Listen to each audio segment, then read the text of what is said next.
जोहार सानताल सिंगसार YouTube channel रे सानाम को सगुन दाराम तेहें दो नेट सिलेबस रे जहाँ तिनांग पाराब पुनई और बंगा बुरु को इदी कतेन कुकली हिजुआ ओना इदी कतेन गेबन बड़ाया चलो तबे एतोहब लगेबन सानताल को लेखा जोखा लेकाते पुइलु चांदो दो हुयुग कना माघ चांदो रे दो माघ सिम को बंगाया और नवा दो टंडी रे को बंगाया और उन जो दो डहार और लगने को एनेजा रू तेया सपाब को दो हुयुग कना टमाक और तुमदा और एमान को उनका गे दोसार चांदो दो हिजुआ फागुन चांदो रे दो बाहा को बंगाया नवा दो जाहिर थान रे को बंगाया बाहा और लगने को एनेजा रू सपाब को दो टमाक और तुमदा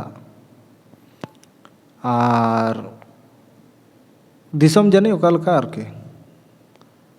उनका गे नितो बन नेला चेत चांदो रे दो रोहनी और जुगनी को बंगाया नवा दो बटी चांगा से दो चांगा रे को बंगाया सेंद्रा पाता लागणे को एनेजा रू सपाब को दो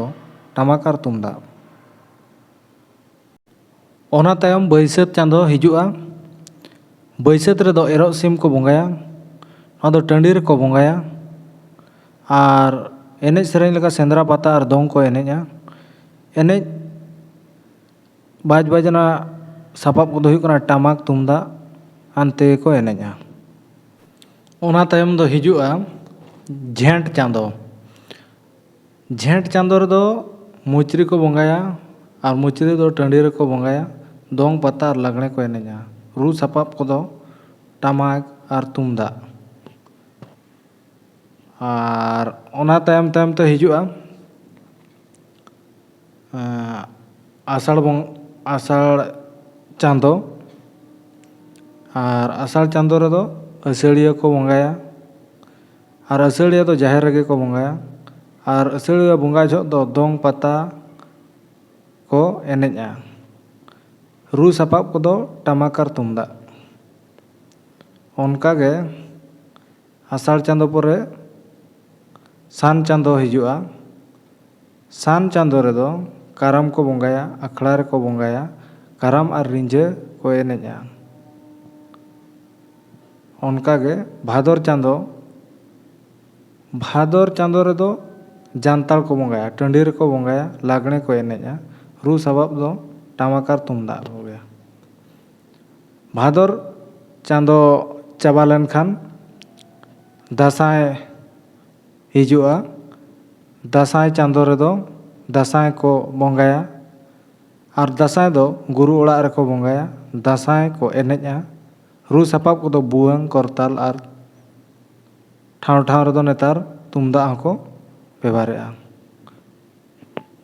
तबे नवा तायम दासाय तायम दो हिजुआ सोहराय चांदो रे सोहराय को बंगाया ओड़ा रे को बंगाया एनेज दो सोहराय लागणे और डांटा को एनेजा रू सपाब को दो टमाक और तुमदा को हाँ और नवा चैनल जहाँ को पे नेले तबना एनखान लाइक शेयर कमेंट सब्सक्राइब आलो पे हिड़िन तबना इना तायम हिजुआ आघाण चांदो आघाण रे दो रुंडे साकरात ᱧᱩᱛᱩᱢ ते को बंगाया ओड़ा रे को बंगाया उनका एनेज रू ओरंग उनकाना कोनो बांग बड़ाया कना तबे रस्के तो को रस्के गया हाँ ओना तायम दो हिजुआ पुष चांदो जहाँ दो मुचाद चांदो कना पुष रे दो साकरात ᱧᱩᱛᱩᱢ ते को बंगाया और ओड़ा रे को बंगाया लागणे और गणी को आसेन को रू सपाब को दो टमाक तुमदा और टोठा जानी ओकालका गानोआ उनका को व्यवहारा तबे नवा सानताल सिंगसार यूट्यूब चैनल जहाँ बया को पे नेले तबन नवा लाइक पे शेयर पे और सब्सक्राइब पे और जस्ती खन जस्ती नवा कुसिया तबन पे छाराव तबन पे इनका गे मेन कते तेहेंया वीडियो दुñ मुचाद किया मा तबे सनाम को जोहार।